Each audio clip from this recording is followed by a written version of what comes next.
Hospitalization? You're planning to use that as an excuse to slack off on housework even more? Slack off? I didn't mean to.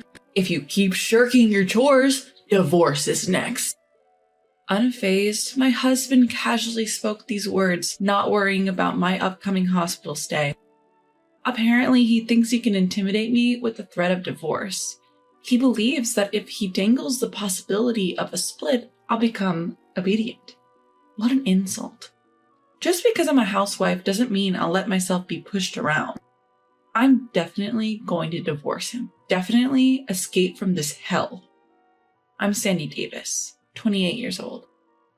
A year ago, I married Kenny, a colleague from work.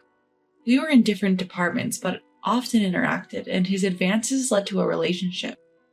After dating smoothly, we finally tied the knot. With our marriage, I resigned from the company and became a full-time housewife. That's because Kenny had said this to me before we got married. Hey Sandy, after we get married, could you become a full-time housewife? Huh? But I don't really hate my current job. My mom was always a stay-at-home mom, and I think it's best for women to protect the home. Thanks to her, my dad could focus on work without stress. Is that so? Are you sure? I mean, I'm not particularly skilled at housework or anything. That's okay. All I want is for you to handle the house without overworking yourself. I'll earn our living out there. Okay, I understand. If you say so, Kenny, I'll try being a housewife. So I quit my job and started a new life as a housewife. Managing unfamiliar chores was challenging, but it was my life with Kenny, whom I loved so much. Plus, I lost my parents a few years ago, and my only family now is my husband. I was determined to cherish this life. However, happiness doesn't last forever. One day, 6 months after our marriage, my husband came home from work in an unusually bad mood. Even when tired, he would usually greet me with "I'm home," but not today. He let out a big sigh and plopped down on the sofa. I cautiously approached him. Kenny, welcome home. You seem tired. Are you okay? Dinner's ready. Would you like to eat? Or maybe you want to take a shower first? Hey, Kenny. Can't you see I'm thinking? Stop bothering me. With wide eyes and a glare in my direction, my husband lashed out. I had never seen him this angry before, and I involuntarily flinched. I'm sorry. Despite my immediate apology, he clicked his tongue loudly enough for me to hear it. In an obnoxious tone, he began to take out his bad mood on me. Must be nice just lazing around the house all day. Wait, Kenny, what are you saying all of a sudden? You're supposedly a housewife, but really you're just lounging around while I'm at work. You're really the worst. Hold on. I'm always doing chores around the house. Shut up. You're nothing but a leech. Yet you have the nerve to talk back to me? He suddenly grabbed a handful of my hair and yanked it upwards. I felt an unspeakable fear at his actions. I quickly raised my voice, "Stop it!" But my plea didn't reach him. For the following hour, I was subjected to a barrage of verbal abuse, called an inept wife and a freeloader. I'm reducing our monthly expenses, you know. As he declared, his treatment of me worsened day by day. Initially, he only reduced our spending money by $100, but now I'm only getting half of what we used to. Our relationship wasn't one between husband and wife anymore. It was more like master and servant. This was only a year into our marriage. You might think it's only been a year, but for me, it was a year of hell. From the day Kenny lost his senses, time seemed to crawl at a painfully slow pace. Every night, I was reprimanded and blamed for every little thing. Even so, the reason I stayed with Kenny as a couple was because I couldn't bring myself to truly dislike him. I kept hoping he would someday return to his old self. One day, something happened. I was cleaning around the house when my cell phone rang. Checking the screen, I saw a name that I hadn't seen in a while. Laurie, a former coworker's. Excited by the unexpected call, I immediately pressed the answer button. Hello, Laurie. Long time no see. Sandy, it's been a while. Hey, can you chat right now? Of course. I'm sorry for being so blunt, but Sandy, are you fighting with your husband? Arguing? Why do you ask? I heard through the grapevine. Recently, Kenny has been talking bad about you at work. What's this about? According to Laurie, my husband looks as if he is very dominant at home lately. She can't do anything without me. She's so helpless when it comes to housework. She would be divorced if she wasn't with me. Apparently, he had been bad-mouthing me to our former colleagues and junior staff in his department. Because I used to work at the same company, everyone in his workplace knows me. My former coworkers, familiar with me, seem to have subtly defended me, but it seems that even this did not sit well with Kenny, and he was giving the cold shoulder to the juniors and colleagues who defended me. Because of this, the trust he had built up was crumbling, and the atmosphere in his department was supposedly quite bad. Upon hearing this, Laurie felt concerned and decided to reach out to me. I was at a loss for words after hearing this series of events. Not only did I feel guilty, but I also felt extremely embarrassed that my husband was causing trouble for his coworkers. I'm sorry, Laurie. It seems like Kenny has been causing trouble. It's okay. I'm in a different department, but you need to do something about this sooner. Kenny will be isolated at work. I know, but he won't even listen to me at home. I see. But it would be better to discuss this before things get out of hand. For your sake, and for Kenny's too. Yeah, you're right. Thanks, Laurie. I'll try to talk to him tonight. Give it a try, and if anything comes up, I'm always here to listen. After saying thank you and hanging up the phone, I got back to cleaning. I made up my mind to have a serious talk with Kenny once he got home, and so I waited for his return. Several hours later, my husband came home from work as always. He headed straight for the fridge and grabbed a beer. In the past few months, he hadn't even been saying, "I'm home," nor discussing the events of his day. After finishing his meal, he usually starts lecturing me, so before he could take a sip of beer, I brought up the conversation. "Hey, Kenny, have things been going well at work recently?" "Huh? What's with the sudden question? I'm not so incompetent that you need to worry about me." "It's not about work, actually. I heard something today. They said you've been talking behind my back at work?" "Talking behind your back? What are you talking about?" "Don't play dumb." I rebuked my husband, who tried to play it off. I confronted him, making it clear to my surprised husband. "Hey, what do you want to accomplish? Not just at home, but even at work. You've been bad-mouthing me.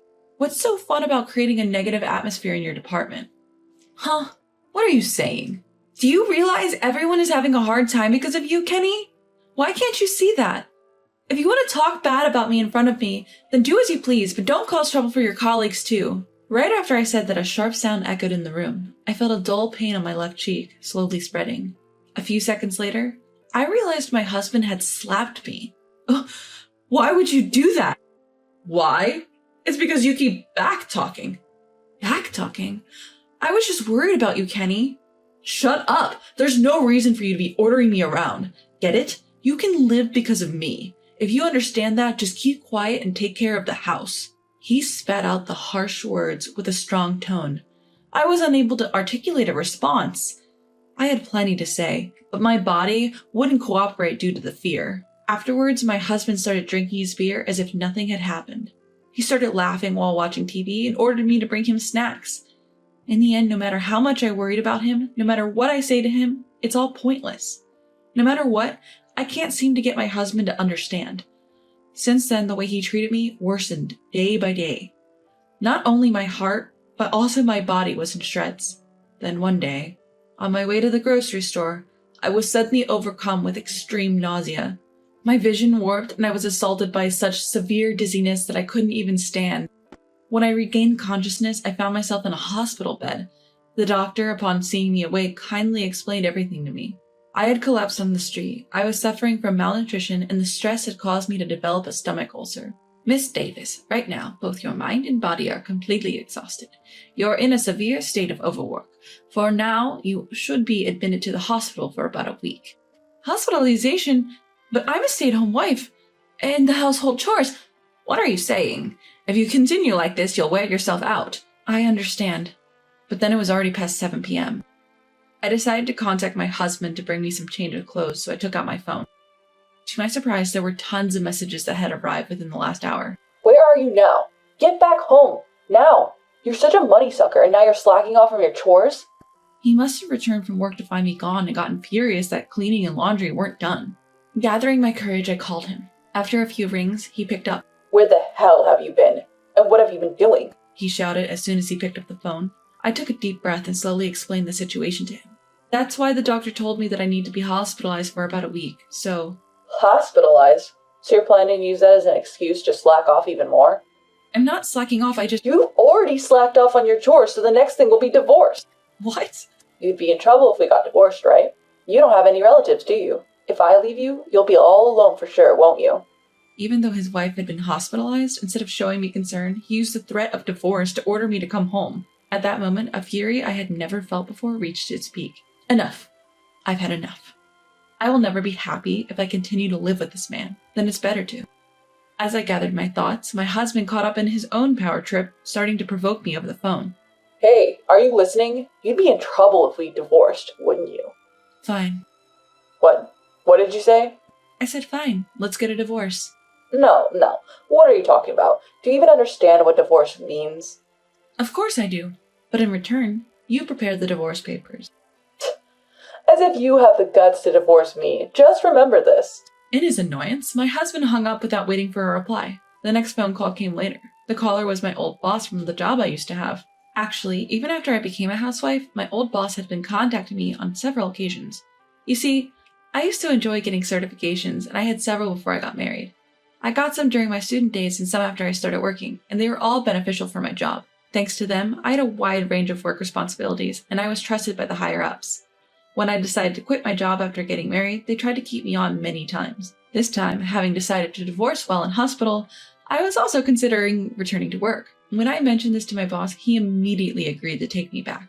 He even took care of the arrangements for company housing, so it was decided that I would return to work and move into the dormitory next month. I'm ready now. I can get away from my husband at any time. Later, when I returned home from the hospital, I found the completed divorce papers on the desk. I signed them and immediately submitted them to the courthouse. I hurried back home and packed up my essentials. Then, I left the house before my ex-husband returned. A few hours later, while I was taking a breather in a budget hotel, my phone vibrated with a call from Kenny. Reluctantly answering the persistent phone calls, he yelled at me. Hey, did you get discharged from the hospital today? Yes, so what? I responded. What do you mean, so what? You didn't leave the divorce papers, so you went home, did you? Why didn't you wait for me to come back? You already know the answer. There's no reason to live together in the same house when we're strangers now, is there? Huh? Strangers? What are you talking about? You threw away the divorce papers, didn't you? Threw them away? You got scared when you realized I was serious about the divorce papers and threw them away, right? It seems like Kenny is convinced that there's no way I could go through with the divorce. As proof, he is convinced that I threw away the divorce papers and speaks as if I have no intention of divorcing at all. Responding to him, who didn't seem to understand the situation, I replied sarcastically, "Listen, you seem to be misunderstanding something, but I never threw away the divorce papers." Huh? Then where are they? I've submitted them. To the city hall. What kind of joke is... It's not a joke. It's already been accepted, and you and I are now strangers. We'll never have to deal with each other again. At that explanation, he raised his voice. Don't mess with me. Whether he couldn't believe what I said or not, he started blaming me again. You. There's no way you can divorce. You who have no family? No job? I certainly have no family, but I do have a job now. Huh? You're a housewife. That was true until now. I contacted my boss while in the hospital, and they agreed to hire me back. That's not something you can do so easily. It's possible. They even told me they want me back. There's no way. You probably don't know, but I'm going to resume work and live in the company's dormitory from next month. Then over the phone, Kenny let out a painful voice. Wait a minute. This must be a joke, right? I wasn't serious about the divorce. I don't care. I accepted the divorce because it was what you wanted. There's no problem with that, right? But that's a problem. How am I supposed to live without you? As soon as he understood it was a divorce, my ex-husband began to cling without learning his lesson. Disgusted by his attitude, I couldn't help but raise my voice. Huh? I don't care about your life. You're an adult. Figure it out on your own. I was your failed wife, right? So you shouldn't have any problems without me. That's not true. Wait, I apologize. Please forgive me. Shut up. I don't love you one bit anymore. I will never forget how you treated me like a slave. Don't ever appear in front of me again. Reflect on your actions and live alone for the rest of your life. After hanging up the phone unilaterally, I blocked his number. I made sure we would never have to interact again. That being said, my new job is at his workplace. The news of our divorce spread through the office. Because he badmouthed me at work, he seems to be looked at as getting what he deserves. He started to feel out of place at work and began taking unauthorized absences. As a result, Kenny was fired for misconduct. Thanks to this, all connections with him were completely cut off. He ended up in debt due to the alimony I demanded after the divorce. Losing his job and even incurring debt, I don't know what he's doing or where. The one thing I'm sure of is that he isn't living a wealthy life. His unhappiness is my only consolation after the torment I've suffered. From now on, I will work for myself and live for myself. I will regain the freedom that I lost during our marriage.